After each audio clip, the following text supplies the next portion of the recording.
morning, Mr. President, dear colleagues. I would like to thank the organizing committee for this very kind invitation to be here today. And in the next few minutes, I will try to give an update on our experience with regard to endovascular management of chronic post-dissection aneurysms. Well, when we're talking about the chronic dissection, it is clear that most commonly we're talking about a post-dissection aneurysm, and this is the clear indication for treatment. And quite often, these aneurysms extend to the thoracoabdominal aorta, so practically we're talking about post-dissecting thoracoabdominal aortic aneurysms. Specific points of interest in terms of anatomy with regard to this pathology include the small true lumen, target vessels that originate from the true but also from the false lumen, a stiff dissection flap, as we're talking about chronic dissection, the lack of distal landing zone. We know quite often these aneurysms never end, go down to the iliac arteries. And finally, in case of already proximal TEVAR, in case of acute dissections, a left subclavian artery access might be problematic. Some options to treat these aneurysms with fenestrated branch grafts include the use of a tube graft first proximally so as to reopen, to re-expand the true lumen a bit and make some room to accommodate our devices. Then we go further down, we taper our fenestrated graft in the visceral segment so as to provide some space for vessel catheterization. And finally, one has to find some options to switch from the true lumen to the false lumen whenever needed to address the target vessels. This is the first study coming from our group in 2012, which indicated feasibility for the use of fenestrated and branch grafts to treat such aneurysms. And this study showed actually two things, basically. First, that we can work in a small true lumen with our devices. And we see here an example with a yellow arrow. You see how small is the true lumen in this case, which was, however, addressed with a tube graft first to re-expand the true lumen, going down with a fenestrated device, and we see here the final result. The second important thing shown by this first study was actually that it was not so difficult to switch from the true lumen to the false lumen. And although at the beginning we thought it would be like this, we had fear and we were afraid how we would perforate such a thickened fibrotic flap in order to reach the target vessels coming from the false lumen. Actually, in reality, it turned out to be quite easy to cross the line between the true and the false lumen. Here we see an example from our patients. You see with a yellow line the indication for CAR treatment, this post-dissecting aneurysm. This patient, as many others, had been initially treated with a proximal TEVAR in the acute phase of the dissection, which works quite well up there, but as we go down, we see that the patient has developed a large aneurysm dissecting, going all the way down with target vessels originating from the false but also from the true lumen. And we treated this patient with a fenestrated branch device, and we see here the postoperative CTA showing the total metal jacket of the thoracoabdominal aorta.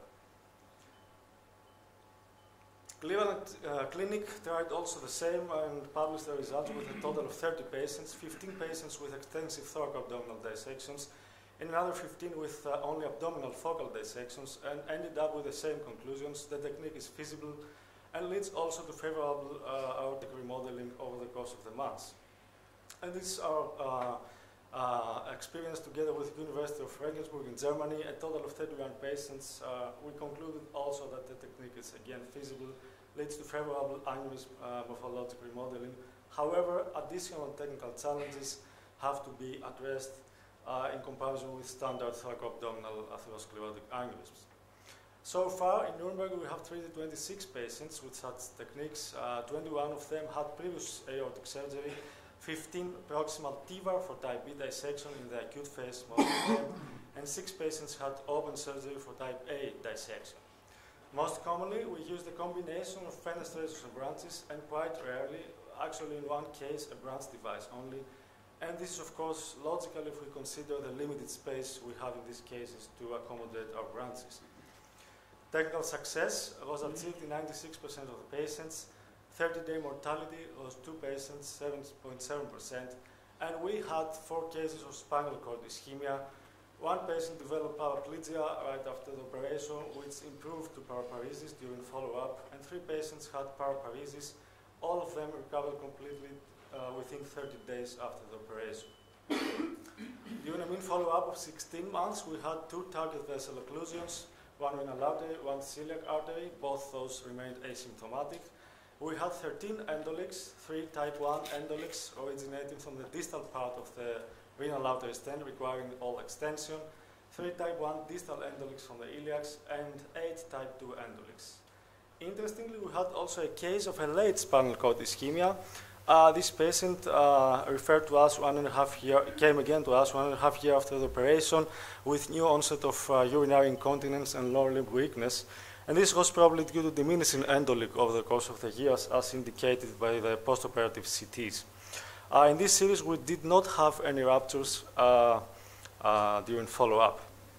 Here we see an example of a type 1 endoleak originating from the left renal artery, was addressed with an extension of the stent in the renal artery. Now, it's also interesting to see in 4 patients we could not find a distal healthy landing zone in the common iliac artery to land, so we had to land in the dissected iliac artery, and this is what happened. As expected, intraoperatively we had a large endoleak from the right iliac artery, which persisted during follow-up in 2 patients. In another 2, we decided to oversize the graft. That goes later in our series, and we see that the intraoperative endoleak disappeared at follow-up at 9 and 12 months respectively for both these patients. So overall, we noticed thrombosis of the false lumen in 76% of the cases with longer than 6 months follow-up. And we see here an example on the left side, the immediate postoperative image. On the right side, the control at 1 year. And as we go down, it's clear the aorta has been reducing in size all the way down. Sac diameter regressed from 67 millimeters before the operation to 59 millimeters during the last follow-up. So to conclude, dear colleagues, ladies and gentlemen, fenestrated and branch grafts appear to be a realistic option to treat post-dissection thoracoabdominal aneurysms. Of course, we have to take into account that careful planning and meticulous execution are required to achieve technical success. This early follow-up seems promising with false lumen thrombosis in an acceptable proportion of patients and no ruptures or aortic-related deaths during follow-up. Thank you.